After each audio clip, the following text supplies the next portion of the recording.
ہمارے لیے آج کی پہلی تلاوت اشعیاء نبی کا صحیفہ، اس کا 42 باب 1 سے 4 اور پھر 6 سے 7 آیت تک۔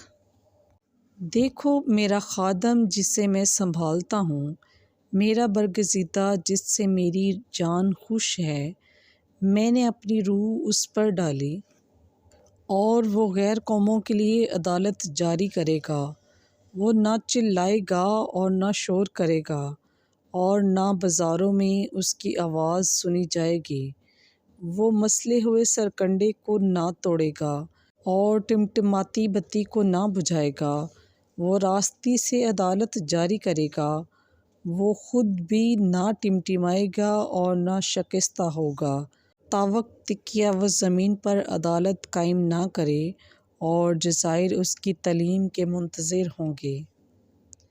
کہ میں خداوند تجھے صداقت کے لیے بلاؤں گا، اور تجھے ہاتھ سے پکڑوں گا، اور تیری حفاظت کروں گا، اور تجھے امت کے لیے عہد اور غیر قوموں کے لیے نور بناؤں گا۔